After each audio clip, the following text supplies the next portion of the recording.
Friends, welcome to my channel पॉइंटा classes. Friends, आज हम करने वाले हैं क्लास 8th की एसएसटी के बुक, जिसमें आज हम करेंगे जियोग्राफी का 3rd चैप्टर। तो ये हमने हाफ लेसन कर लिया था, हाफ लेसन रह चुका है। तो इसमें हमारा जो टॉपिक चल रहा था वो था शक्ति संसाधन। ऐसे संसाधन जिनसे ऊर्जा प्राप्त होती है उन्हें क्या कहते हैं? शक्ति संसाधन। अब ये जो शक्ति संसाधन है इसमें एक तो है परंपरागत स्रोत। ठीक है, तो जो शक्ति संसाधन है उसमें परंपरागत जो स्रोत है उसके बारे में क्या लिखा हुआ है कि ऊर्जा के परंपरागत स्रोत वे होते हैं जो लंबे समय तक सामान्य उपयोग में लाए जा रहे हों। यानी कि परंपरागत स्रोत जैसे कि ट्रेडिशनल्स, ठीक है, यानी कि काफ़ी टाइम से जिनका यूज़ चलता आ रहा है उसे क्या कहते हैं? परंपरागत स्रोत। और इसमें कौन कौन से आ जाएंगे? एक ईंधन, जीवाश्मी ईंधन। ये जो परंपरागत स्रोत के क्या है, यानी कि ऊर्जा के दो प्रमुख स्रोत हैं। तो इसमें आगे लिखा हुआ है कि परंपरागत स्रोत है और एक परंपरागत स्रोत है उसमें एक तरफ तो लिखा हुआ है खनिज तेल और दूसरी तरफ लिखा हुआ है प्राकृतिक गैस।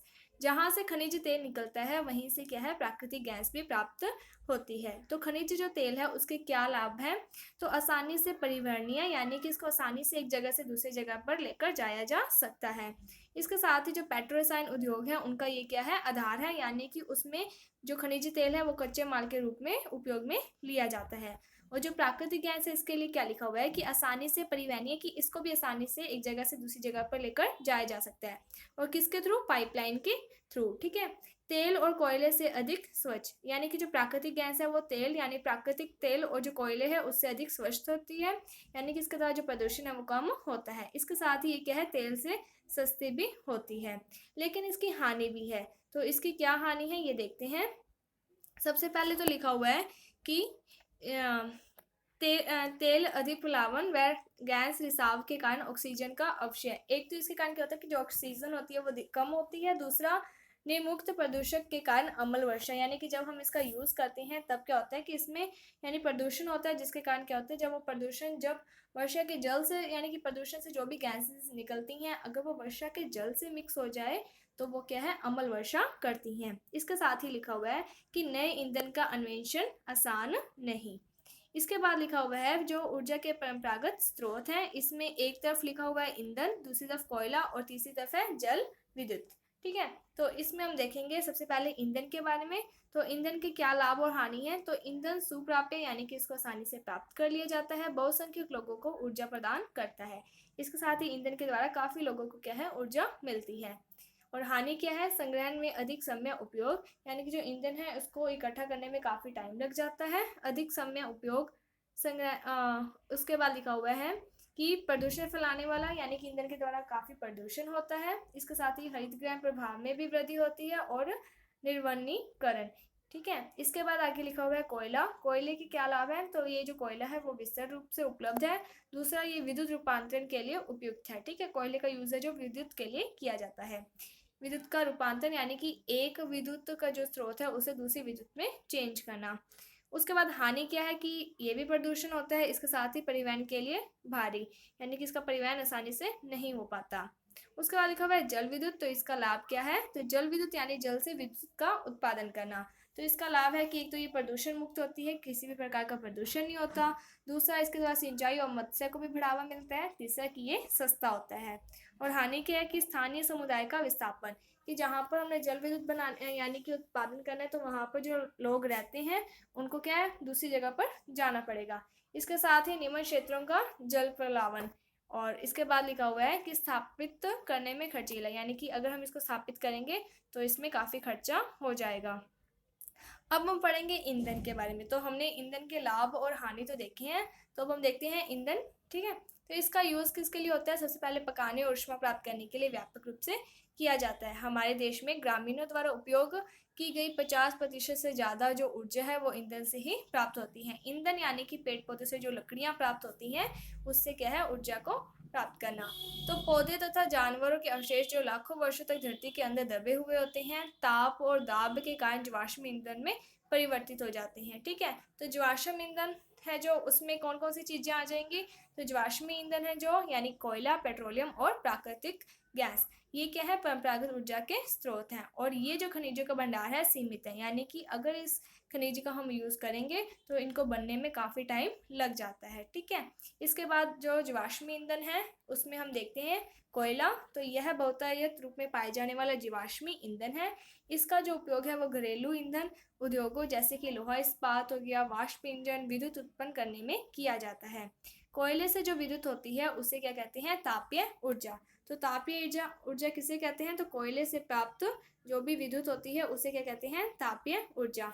कोयला जिसका आज हम यूज़ करते हैं उसे बनने में काफ़ी टाइम लग जाता है और पूर्व विशाल फनो दलदल के पृथ्वी की परतों में दबने से बना था। कोयला इसलिए अंतहित धूप के रूप में जाना जाता है। तो क्वेश्चन ये आ सकता है कि अंतहित धूप किसे कहते हैं, तो इसे कोयले को कहते हैं। और जो कोयला है, विश्व में अग्रणी कोयला उत्पादक देश कौन से हैं, तो चीन, संयुक्त राज्य अमेरिका, जर्मनी, रूस, दक्षिणी अफ्रीका, फ्रांस। और भारत में कोयले का उत्पादन कहाँ पर होता है, तो मेनली रानीगंज पश्चिम बंगाल में, झरिया, धनबाद, बोकारो जो कि झारखंड में है, यहाँ पर होता है। इसके बाद है पेट्रोलियम। पेट्रोलियम जिसका यूज़ हम यानी कि कार चलाने में भी करते हैं। ठीक है, तो ये जो पेट्रोलियम है ये काले द्रव से होती है जिससे क्या है, पेट्रोलियम कहते हैं। अब जो पेट्रोलियम है ये शैलों की परतों के मध्य में पाया जाता है और इसे किस तरीके से निकाला जाता है, तो इसका जो वेधन है वो अप तटीय और तटीय क्षेत्रों में स्थित तेल क्षेत्रों से किया जाता है। इसके बाद जब इसको निकाल दिया जाता है तो इसके बाद इसे परिष्करणशाला में भेज दिया जाता है, जहां अपरिष्कृत पेट्रोलियम के प्रक्रम से विभिन्न तरह के उत्पाद यानी कि पेट्रोलियम से क्या क्या मिलता है, डीजल, पेट्रोल, मिट्टी का तेल, मोम, प्लास्टिक आदि स्नेहक तैयार होते हैं। तो पेट्रोलियम से ये काफ़ी चीज़ें बनाई जाती हैं और जो पेट्रोलियम और इसके बने उत्पादों को क्या कहते हैं, काला सोना कहते हैं, क्योंकि ये बहुत अधिक मूल्यवान होते हैं। तो क्वेश्चन ये हो सकता है कि जो काला सोना है वो किसे कहते हैं, तो इसका आंसर आ जाएगा पेट्रोलियम को। इसके बाद आगे लिखा हुआ है कि जो पेट्रोलियम शब्द है वो लैटिन भाषा के पेट्रो से बना है, जिसका क्या अर्थ होता है, शैल या फिर और एक सेकंड। जो पेट्रोलियम है वो किससे बना है, लैटिन भाषा के शब्द से बना है। ठीक है, जिसका मीन्स होता है शैल। पेट्रा का मीन्स होता है शैल।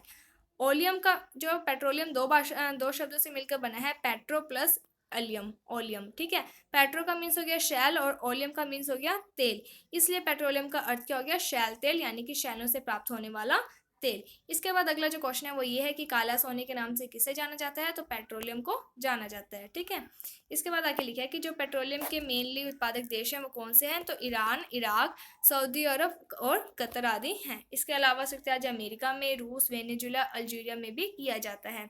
और भारत में जो पेट्रोलियम का उत्पादक है वो मेनली कहाँ पर है, तो असम के डिगबोई में, मुंबई के बॉम्बे हाई और कृष्णा गोदावरी नदी के डेल्टा पर किया जाता है। इसके बाद आगे लिखा हुआ है कि सीएनजी जिसकी फुल फॉर्म है संपीड़ित प्राकृतिक गैस, एक प्रचलित पर्यावरण हितैषी ऑटोमोबाइल ईंधन है क्योंकि यह पेट्रोलियम और डीजल की तुलना में कम प्रदूषण करती है। तो यहाँ पर आ सकता है कि सीएनजी की फुल फॉर्म क्या है, तो इसकी फुल फॉर्म क्या होगी कि संपीड़ित प्राकृतिक गैस। ठीक है, इसको इंग्लिश में कहते हैं कंप्रेस्ड नेचुरल गैस। और इसके बाद लिखा हुआ है प्राकृतिक गैस। तो प्राकृतिक गैस क्या होती है, पेट्रोलियम, यानी कि जो प्राकृतिक गैस होती है वो जहाँ पे पेट्रोलियम मिलता है वहीं पर क्या प्राकृतिक गैस मिलती है, यानी कि जब हम पेट्रोलियम निक्षेप करते हैं तब निर्मुक्त होती है ये गैस, और जब अपरिष्कृत तेल को धरातल पर लाया जाता है इसका उपयोग है जो वो घरेलू और वाणिज्यिक ईंधन के रूप में किया जाता है। और इसके मुख्य जो उत्पादक देश हैं वो कौन से हैं, रूस, नॉर्वे, यूके और नीदरलैंड। भारत में पेट्रोलियम है प्राकृतिक गैस है जो वो जैसलमेर, कृष्णा गोदावरी डेल्टा, त्रिपुरा और मुंबई के कुछ अप तटीय क्षेत्र में मिलता है। इसके बाद आगे लिखा हुआ है कि जो जीवाश्म ईंधन है इनका यूज़ काफ़ी तीव्र गति के साथ हो रहा है, जिसके कारण इन ईंधनों के जलने से यानी कि प्रदूषक भी काफ़ी होता है। और उसके बाद लिखा हुआ है जल विद्युत। तो जल विद्युत के बारे में क्या दिया हुआ है कि बांधों से वर्षा जल और नदी जल ऊंचाई से गिरने के लिए संग्रहित किया जाता है, यानी कि जल के द्वारा विद्युत बनाना। और ये कब होगा, या तो जल जब ऊंचाई से नीचे की तरफ गिरता है तब जल के बहाव अगर तीव्र गति से होते हैं तब क्या है, जल विद्युत बनाई जाती है। तो बांध के अंदर से पाइप के द्वारा बहता जल बांध के नीचे स्थित टरबाइन के ऊपर गिरता है और घूमते ही जो ब्लेड जनरेटर को विद्युत के रूप में घुमाते हैं तब यह जो जल विद्युत कहलाती है। ठीक है, यानी कि जल विद्युत किस तरीके से बनती है, तो यहाँ पर आपको यहाँ पे एक इमेज दी हुई है, इसमें आप देख सकते हैं कि किस तरीके से एक जनरेटर है और यहाँ पर टरबाइन है। जब जल आता है इस टरबाइन पर तब ये टरबाइन घूमती है जिसके द्वारा क्या है, ऊष्मा उत्पन्न होती है। इसके बाद आगे दिया हुआ है कि जल विद्युत का यूज़ मेनली कृषि के लिए भी किया जाता है और विश्व की ऊर्जा का 1/4 जो हिस्सा है वो जल विद्युत के लिए किया जाता है। और मेनली जो जल विद्युत है उसके देश कौन से हैं? पराग्वे, नॉर्वे, ब्राज़ील और चीन। और भारत में कौन सी है जल विद्युत की? तो भाखड़ा नागल, गांधी सागर, नागार्जुन और दामोदर नदी घाटी परियोजनाएं। अब आगे है कि ऊर्जा के गैर परंपरागत स्रोत। तो परंपरागत स्रोत ऐसे स्रोत जिनका उपयोग है जो वो काफ़ी पहले से यानी काफ़ी लंबे समय से किया आ रहा हो। लेकिन जो गैर परंपरागत यानी कि ऐसे स्रोत जिनका यूज़ अब यानी कि अब वर्तमान समय में इनका यूज़ शुरू हुआ है। ठीक है। जीवाश्म ईंधन के बढ़ते हुए उपयोग के कारण ऊर्जा की गैर परंपरागत स्रोत है जो उनका अभाव उत्पन्न हुआ। ठीक है। तो ऐसा माना जाता है कि यदि वर्तमान में इसका उपयोग लगातार होता आ रहा है तो इन ईंधन के भंडार समाप्त हो जाएंगे। तो इसमें जो मेन बात है वो ये है कि गैर परंपरागत स्रोत आपको बताई दिए कि ऐसे स्रोत जिनका यूज़ वर्तमान समय से शुरू हुआ है। और इसमें कौन कौन से आ जाएंगे? जैसे सौर ऊर्जा का यूज़ अब हम करने लगे हैं लेकिन प्राचीन समय से इसका यूज़ नहीं होता था। पवन ऊर्जा, ज्वारीय ऊर्जा ये नवीकरणीय है और इनके उपयोग की आवश्यकता है। इसके बाद देखते हैं पवन ऊर्जा के यहाँ पे लाभ और हानि दिए हुए हैं। तो मेनली इसमें क्या होता है कि ये एक तो प्रदूषण मुक्त होती है, दूसरा एक बार स्थापित हो जाने के बाद विद्युत उत्पादन की लागत कम होती है, सुरक्षित भी होती है और साफ भी होती है। हानि क्या है कि जब हम पवन ऊर्जा उत्पादित करते हैं तब इसमें काफ़ी ध्वनि प्रदूषण होता है, पवन चक्कियों को स्थापित करना महंगा होता है, इसके साथ ही रेडियो व दूरदर्शन के प्रसारण संकेतों में व्यवधान होता है और पक्षियों के लिए भी जो पवन ऊर्जा है वो हानिकारक होती है। ठीक है। क्योंकि ये जो भी मशीनरी होती है वो हानिकारक होती है क्योंकि इससे एक तो ध्वनि प्रदूषण काफ़ी होता है, इसको लगाना भी महंगा होता है और ये पक्षियों के लिए भी हानिकारक है। इसके बाद सौर ऊर्जा के लाभ दिए हुए हैं। तो ये सौर ऊर्जा क्या है? असमाप्य यानी कि समाप्त नहीं होगी। दूसरा कि प्रदूषण मुक्त है। लेकिन सौर ऊर्जा अगर हम उत्पादित करते हैं तो ये खर्चीला होगा। दूसरा, स्रोत के विस्तृत होने से ऊर्जा की बर्बादी होती है। ज्वारीय ऊर्जा यानी कि जब ज्वार भाटा आता है तो अगर वहाँ से ऊर्जा यानी कि मशीनरी लगाकर अगर वहाँ से ऊर्जा का उत्पादन किया जाता है तो उसे ज्वारीय ऊर्जा कहते हैं। ये भी प्रदूषण मुक्त होती है और यह भी असमाप्य होती है। लेकिन ज्वारीय ऊर्जा के कारण क्या होता है कि उस क्षेत्र के जो वन्य जीव आवास होते हैं वो नष्ट हो जाते हैं और दोहन में भी कठिन होता है। इसके बाद है परमाणु ऊर्जा। तो बड़ी मात्रा में ऊर्जा का उत्पादन होता है लेकिन ये खर्चीला भी होता है और रेडियो एक्टिव व्यर्थ को उत्पन्न करता है। इसके बाद लिखा हुआ है बायोगैस। तो बायोगैस एक तो लागत भी कम लागत, उपयोग में भी आसानी से और जैव व्यर्थ का उपयोग और बायोगैस का उत्पादन हो जाता है। ठीक है। लेकिन इसका हानि क्या है? तो हरित गृह प्रभाव का कारण। भूतापीय ऊर्जा। भूतापीय जो ऊर्जा है उसका मेन है स्वच्छ और पर्यावरण हितैषी और हर समय यानी कि उपलब्ध, यानी कि ये सही है पर्यावरण के लिए बट शहर से बहुत दूर अवस्थित होने के कारण विद्युत वहन खर्चीला, लेकिन इसको विद्युत वहन करने में क्या है? खर्चीला होता है। इसके बाद आगे लिखा हुआ है सौर ऊर्जा। सौर ऊर्जा यानी कि सूर्य से जब हम ऊष्मा प्राप्त करके उसको विद्युत ऊर्जा में चेंज करते हैं तो उसे सौर ऊर्जा कहते हैं और इसके लिए पैनल्स बनाए जाते हैं, सौर पैनल्स। तो सूर्य की ऊष्मा और प्रकाश ऊर्जा हमारे द्वारा प्रतिदिन अनुभव की जाती है। सूर्य से प्राप्त सौर ऊर्जा सौर सेलों से उत्पन्न होने के लिए उपयोग में की जाती है। ठीक है। तो इसके लिए कई सेलों के द्वारा क्या है सौर पैनल से तापन व प्रकाशन के लिए शक्ति उत्पादन के लिए जोड़ा जाता है। और सौर ऊर्जा है जो इसका जो उपयोग है वो सौर तापक, सौर कुकर, सोलर डायर इनके लिए किया जाता है। इसके बाद है पवन ऊर्जा। तो पवन ऊर्जा असमाप्य स्रोत है। पवन चक्कियों का उपयोग किसके लिए किया जाता है? तो आटा पीसने के लिए, जल निकालने के लिए चिरकाल से चला आ रहा है। ठीक है। और वर्तमान समय में पवन चक्की है जो जब वो घूमती है तो इसके द्वारा क्या है? विद्युत उत्पादन करने के लिए एक जनरेटर से जुड़ी हुई होती है, इसके द्वारा विद्युत उत्पन्न की जाती है। और पवन फॉर्म है जो वो कहाँ पर बने हुए हैं? तो ये mainly Netherland, Germany, Denmark, UK, USA and Spain में हैं। इसके बाद है परमाणु ऊर्जा। तो परमाणु ऊर्जा प्राकृतिक तौर पर रेडियो सक्रिय पदार्थ जैसे यूरेनियम और थोरियम के परमाणुओं के केंद्रक से संग्रहित ऊर्जा से प्राप्त होती है। ये जो पदार्थ है वो नाभिकीय रिएक्टर में नाभिकीय विखंडन से गुजरते हैं और उत्सर्जन ऊर्जा की प्राप्ति होती है। और परमाणु ऊर्जा के सबसे बड़ा उत्पादक देश कौन सा है? तो इसका आंसर आ जाएगा संयुक्त राज्य अमेरिका और यूरोप। और भारत में जो राजस्थान और झारखंड के पास ही क्या है? यूरेनियम के विशाल निक्षेप हैं। ठीक है। और जो थोरियम है वो मेनली कहाँ पर मिलता है?